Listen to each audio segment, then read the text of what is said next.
हाय दोस्तों, हमारे चैनल तैयारी नौकरी की पे आपका बहुत बहुत स्वागत है। और हम लेके आ गए हैं आपके लिए करंट अफेयर्स का सेशन, जो हमारा डेली इस चैनल पे आता है। करंट अफेयर्स जो सभी भी एग्ज़ाम्स होते हैं, सेंट्रल गवर्नमेंट या स्टेट गवर्नमेंट्स, उन सभी में जो है करंट अफेयर्स के जो है काफ़ी इंपॉर्टेंट टॉपिक होता है, काफ़ी क्वेश्चंस होते हैं।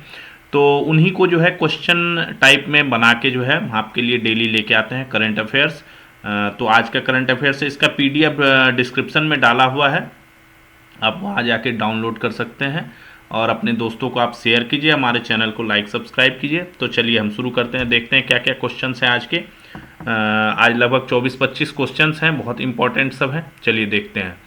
पहला क्वेश्चन है, आयुष मंत्रालय, जो भारत सरकार की आयुष मंत्रालय है, उसके अंतर्गत जो आयुष निर्यात संवर्धन परिषद है ने किस ऑनलाइन मार्केटिंग प्लेटफॉर्म, यानी ऑनलाइन मार्केटिंग प्लेटफॉर्म जो होता है ना, जैसे फ्लिपकार्ट हो गया, अमेजन हो गया, इसी टाइप के और भी कई सारे प्लेटफॉर्म्स हैं, उनके साथ समझौता ज्ञापन पर हस्ताक्षर किया है, जिसका उद्देश्य क्या है? सत्यापित ऑनलाइन चैनलों के जरिए प्रामाणिक आयुष औषधियों और वेलनेस उत्पादों को बढ़ावा देने के लिए एक सुव्यवस्थित ढांचा विकसित करना है। क्या है? आयुष मंत्रालय ने एक डिजिटल ऑनलाइन मार्केटिंग प्लेटफॉर्म से एक समझौता किया है, जिसके तहत जो है जो ऑथेंटिक आयुष औषधि है, वेलनेस औषधि हैं, उनको जो है ऑनलाइन चैनल के माध्यम से लोगों तक पहुंचाया जाएगा, स्पेशलाइज्ड करके। जेप्टो एक मार्केटिंग ऐप है। जेप्टो के माध्यम से लोग सामान वगैरह मंगाते हैं, सामान की डिलीवरी करता है ये, हर चीज़, राशन वगैरह सब चीज़ पहुंचाता है ये। तो इसी पर एक अलग से जो है प्लेटफॉर्म, इसी के से समझौता किया गया है और इस पे एक एक कैटेगरी इस पे बना दी जाएगी। किस चीज़ की? आयुष औषधियों की। जो आयुष औषधि की एक स्पेशल कैटेगरी रहेगी, वहाँ से लोग ऑथेंटिक आयुष औषधि और वेलनेस उत्पाद जो है, इसके वेलनेस प्रोडक्ट जो हैं वो खरीद सकते हैं। अगला, डाक विभाग ने रेगुलेटेड कैपिटल मार्केट सेवाओं तक पहुंच को बढ़ावा देने के लिए किस संस्था के साथ समझौता किया है? डाक विभाग, जो भारत सरकार की डाक विभाग है, उसने रेगुलेटेड कैपिटल मार्केट सेवा हुआ, जैसे डीमेट अकाउंट खोलना हो गया, म्यूचुअल फंड्स खोलना हो गया, जो इस टाइप की सेवाएं हैं ना, किसी को डीमेट अकाउंट बंद कराना है, खोलना है, म्यूचुअल फंड में निवेश करना है, शेयर मार्केट में निवेश करना है, इन सब से रिलेटेड जो है सर्विस को जो है लोगों तक पहुंचाने के लिए एक संस्था के साथ जो है समझौता ज्ञापन हुआ है। डाक विभाग ने किया है। डाक विभाग का नेटवर्क काफ़ी लंबा चौड़ा है। देश में 1.65 लाख से ज़्यादा डाकघर जो हैं इसके हैं। तो एक कंपनी है stock holding services limited, SHSL जो है, इसके साथ जो है एक समझौता ज्ञापन किया है। 1.65 लाख से ज़्यादा डाकघरों के नेटवर्क के माध्यम से नागरिकों को डीमेट और ट्रेडिंग अकाउंट खोलना, म्यूचुअल फंड में निवेश, IPO में हिस्सा लेना जैसी सेवाएं जो है, ये सभी सेवाएं जो है इसके माध्यम से जो है ले सकते हैं लोग। अंतर्राष्ट्रीय डेटा गोपनीयता दिवस या डेटा संरक्षण दिवस कब मनाया जाता है? जो डेटा होती है उनको गोपनीय, कॉन्फिडेंशियल रखने के लिए, लोगों को जागरूक करने के लिए कि अपना निजी डेटा जो है वो कभी भी आम उस पर प्लेटफॉर्म पे ना डालें, किसी के साथ शेयर ना करें। इन सब चीज़ों के माध्यम से लोगों को अवेयरनेस बढ़ाने के लिए, सुरक्षा का महत्व बताने के लिए जो है 28 जनवरी को अंतर्राष्ट्रीय डेटा गोपनीयता दिवस मनाया जाता है। इसको एक और दिवस कहा जाता है, डेटा संरक्षण दिवस भी कहा जाता है। उद्देश्य वही, डिजिटल युग में व्यक्तिगत डेटा और गोपनीयता की सुरक्षा के महत्व के बारे में जागरूकता बढ़ाना है। शुरुआत इसकी 2006 में यूरोपीय परिषद द्वारा कन्वेंशन 108 पर हस्ताक्षर की स्मृति में की गई थी, जो क्या कहता है? डेटा संरक्षण पर दुनिया की पहली कानूनी रूप से बाध्यकारी इंटरनेशनल संधि है ये। महिला प्रीमियर लीग में शतक लगाने वाली पहली महिला खिलाड़ी बन गई हैं। जो WPL चल रहा है ना अभी, वुमेन्स प्रीमियर लीग, एक तो IPL होता है जिसमें इंडियन प्रीमियर लीग जो होता है उसमें पुरुष का होता है, WPL वुमेन्स प्रीमियर लीग चल रहा है, उसमें पहली शतक लगाने वाली महिला बन गई है। इंग्लैंड की नेट स्कीवर ब्रंट हैं, इन्होंने जो है मुंबई इंडियंस की तरफ से ये खेलती हैं और रॉयल चैलेंजर्स बेंगलोर के खिलाफ खेलते हुए इन्होंने जो है 100 रन बना दिए थे, ठीक है, और ये शतक लगाने वाली पहली महिला खिलाड़ी बन गई। भारत ने किस देश में आयोजित दुनिया के सबसे बड़े फूड एवं बेवरेज ट्रेड इवेंट में पार्टनर कंट्री पार्टनर कंट्री के तौर पर जो है पहली बार भाग लिया। साझेदार देश के तौर पर भाग लिया है। ठीक है, फूड इवेंट है और दुनिया का सबसे बड़ा फूड इवेंट दुबई में आयोजित किया जाता है। दुबई में आयोजित गुल फूड 2026 में जो है ये किया। इसमें 25 राज्य के प्रतिनिधि इसमें भाग ले रहे हैं।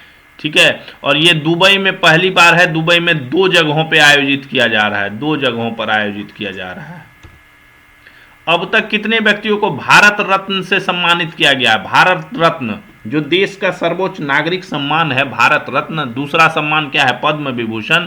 तो अभी हम बात कर रहे हैं भारत रत्न की। कितने लोगों को अब तक सम्मानित किया गया है? इस वर्ष किसी को भारत रत्न नहीं दिया गया है।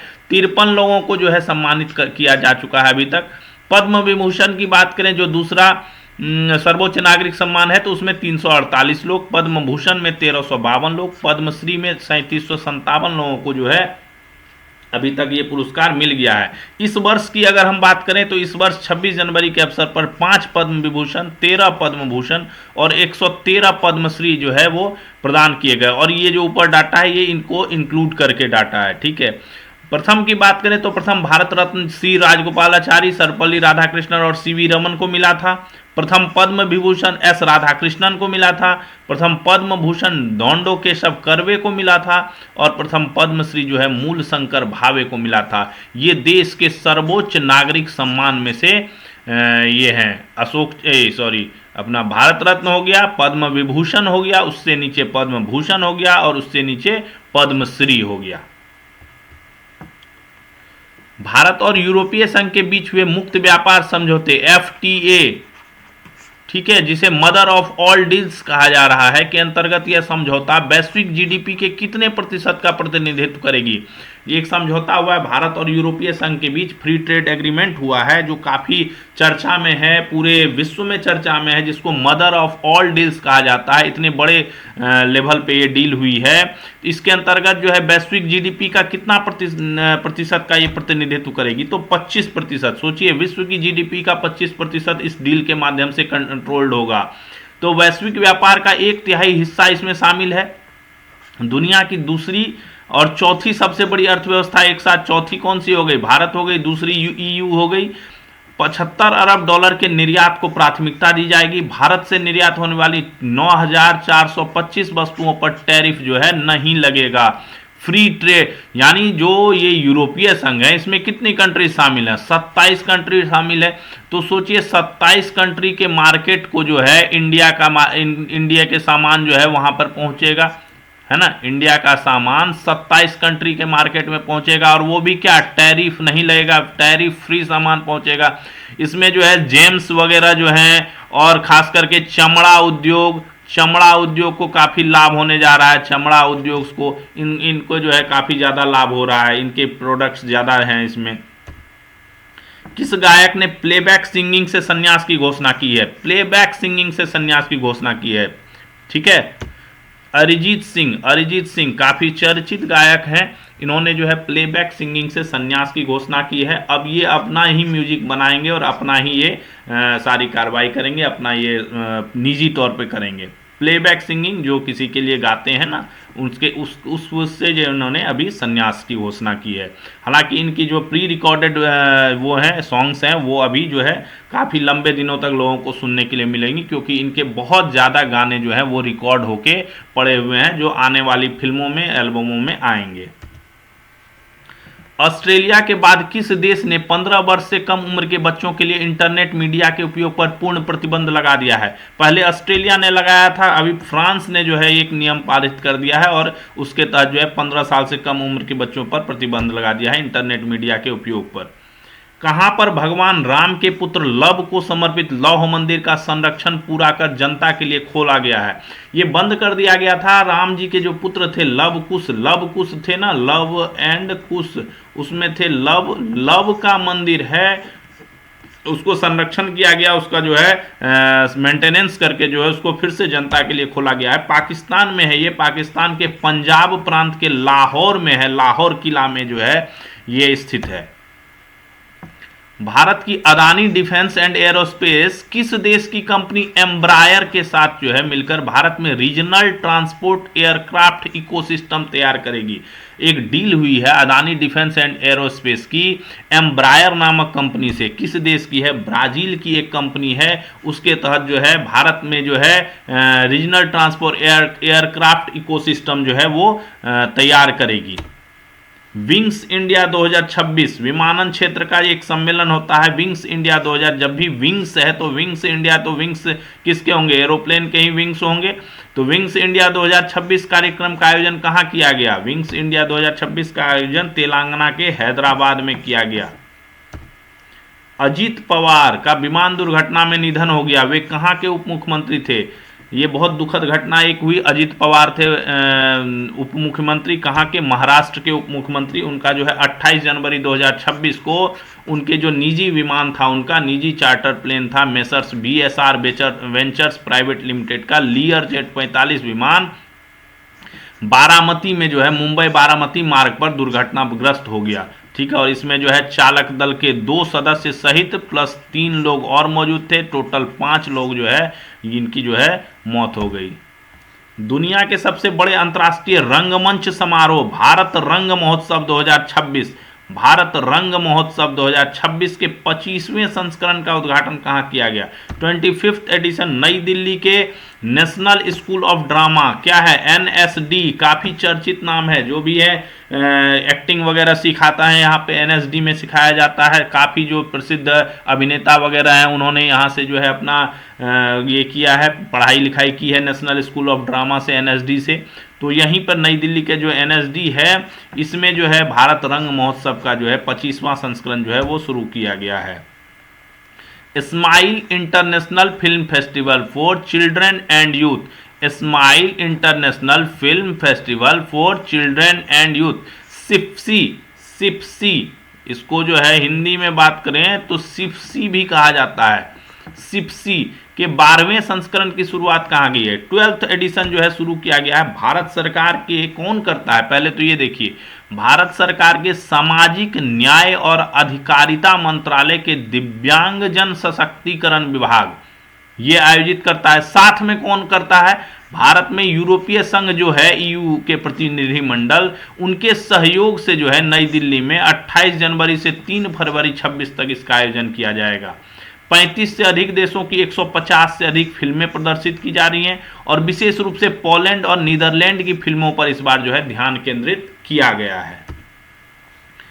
भारत के औद्योगिक उत्पादन सूचकांक ने दिसंबर 2025 में कितने प्रतिशत की वृद्धि दर्ज की है? हर महीने ये आंकड़े जारी किए जाते हैं, तो अभी दिसंबर के आंकड़े जारी किए गए हैं तो नवंबर से ज़्यादा उछाल आया है। 7.8% के वृद्धि दर्ज की गई है, जिसमें किसका? विनिर्माण क्षेत्र में 8.1, खनन क्षेत्र में 6.8 और बिजली क्षेत्र में 6.3% में उछाल के कारण पिछले 2 वर्ष में अपने उच्चतम पर स्तर पर ये जो है औद्योगिक उत्पादन सूचकांक जो है वो आ गया है। हर 28 तारीख को ये आंकड़े जो है वो जारी किए जाते हैं। गणतंत्र दिवस समारोह के अंतर्गत 6 दिवसीय राष्ट्रीय सांस्कृतिक और पर्यटन उत्सव भारत पर्व 2026 का आयोजन कहाँ किया जा रहा है? भारत पर्व 2026 का आयोजन किया जा रहा है 26 से 31 जनवरी 2026 तक लाल किला, कहाँ? नई दिल्ली में। नीति आयोग द्वारा देश भर के आकांक्षी जिलों में 5 मुख्य प्रदर्शन संकेतकों और आकांक्षी ब्लॉकों में 6 मुख्य प्रदर्शन संकेतकों के सैचुरेशन को प्राप्त करने के निरंतर प्रयास के तहत किस अभियान की शुरुआत की गई है? नीति आयोग ने एक अभियान की शुरुआत की गई है जिसके तहत आकांक्षी जिला कार्यक्रम भी होता है और आकांक्षी ब्लॉक कार्यक्रम, जनपद कार्यक्रम भी किया जाता है। उसमें जो है इसमें जिला में 5 मुख्य प्रदर्शन संकेतक हैं और 6 मुख्य प्रदर्शन संकेतक ब्लॉकों में हैं। उनका डाटा प्राप्त करने के लिए जो है इस एक अभियान की शुरुआत की गई है। डिटेल्स देखिए, संपूर्णता अभियान 2.0, क्या नाम दिया गया है? संपूर्णता अभियान 2.0, जो 28 जनवरी से 14 अप्रैल 2026 तक चलने वाला 3 महीने का अभियान है। जनवरी 18 में PM ने आकांक्षी जनपद कार्यक्रम शुरुआत की थी। विषय था उसमें 5 फोकस विषय थे उसमें: स्वास्थ्य एवं पोषण, शिक्षा, कृषि एवं जल संसाधन, वित्तीय समावेशन एवं कौशल विकास, ढांचागत सुविधाएं। और जनवरी 2023 ईस्वी में आकांक्षी ब्लॉक कार्यक्रम की शुरुआत की पीएम ने। इसमें भी 5 विषय पे फोकस दिया गया था: स्वास्थ्य एवं पोषण, शिक्षा, कृषि एवं संबंधित सेवाएं, बुनियादी ढांचा और सामाजिक विकास की शुरुआत की गई। इसी दोनों कार्यक्रम के अंतर्गत जो है ये जो है संपूर्णता अभियान 2.0 की शुरुआत की गई है।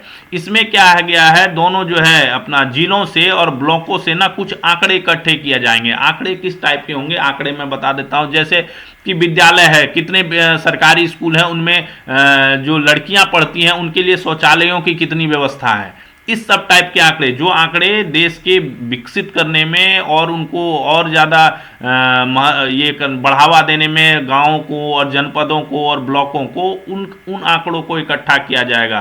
कितने लोग उपस्थिति कितनी होती है स्कूलों में क्या सुविधाएं हैं, जल का क्या प्रबंधन है, ये सब चीज़ों की जानकारी ली जाएगी इसमें। किस राज्य के पुलिस को उसकी उत्कृष्ट सेवा, पेशेवर दक्षता और कर्तव्य निष्ठा के लिए राष्ट्रपति पुलिस कलर सम्मान, निशान कहा जाता है इसको, एक निशान हुआ, ये निशान प्रदान किया गया है। सिक्किम पुलिस को उत्कृष्टता के लिए दिया गया है। आज़ादी के बाद से यह सम्मान पाने वाला भारत का 15वां राज्य है और नॉर्थ ईस्ट का जो है तीसरा राज्य है, पूर्वोत्तर क्षेत्र का तीसरा राज्य है ये सिक्किम पुलिस को। इस वर्ष जो है ये पुरस्कार दिया गया है, राष्ट्रपति पुलिस कलर सम्मान। इसके तहत क्या है, एक फ्लैग दिया जाता है और ये किसी एक आदमी को नहीं दिया जाता, ये पूरे पुलिस बल को दिया जाता है, पूरे पुलिस बल को, ठीक है। सिक्किम पुलिस के यानी उस स्टेट पुलिस के पूरे बल को यह सम्मान दिया जाता है। और इसके जो कार्मिक होंगे वो अपनी यूनिफॉर्म पे एक फ्लैग लगा सकते हैं, एक इंडिकेट करते हुए छोटा सा सिंबल लगा सकते हैं, साइन लगा सकते हैं इस पे। नेशनल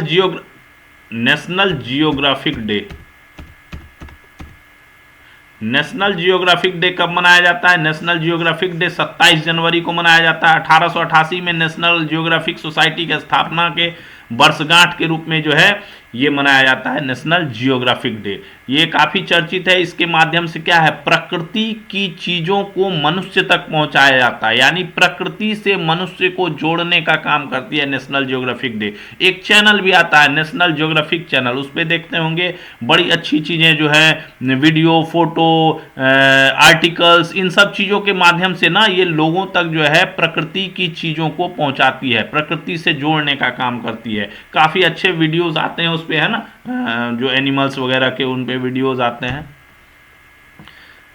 अगला, कहां पर मशरूम की एक नई प्रजाति जिसे हेमिलेसिनम इंडिकम नाम दिया गया है की खोज की गई? हेमिलेसिनम इंडिकम नाम दिया गया है, उसकी खोज की गई है। उत्तराखंड के बागेश्वर जिले के धाकुरी क्षेत्र में जो है ये मशरूम की नई प्रजाति की खोज की गई है।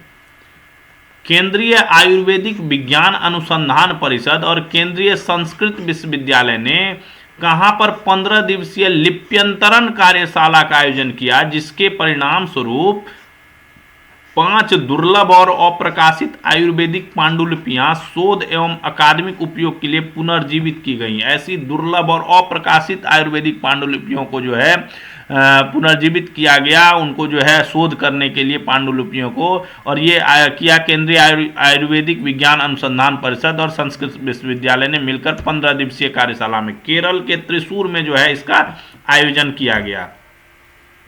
किस प्रौद्योगिकी संस्थान, ठीक है, आईआईटी है ना, इंडियन इंस्टीट्यूट ऑफ टेक्नोलॉजी द्वारा पूर्वी हिमालय क्षेत्र में हिम नदीय खतरों की भविष्यवाणी के लिए एक नई विधि विकसित की है। पूर्वानुमान लगाया जाएगा इससे कि यहाँ पे हिम नदीय झील वगैरह जो है वो जो बन जाते हैं वो ना बने, उनका पूर्वानुमान लगाने के लिए जो है आईआईटी गुवाहाटी ने जो है एक भविष्यवाणी के लिए एक तकनीक का जो है डेवलप किया है।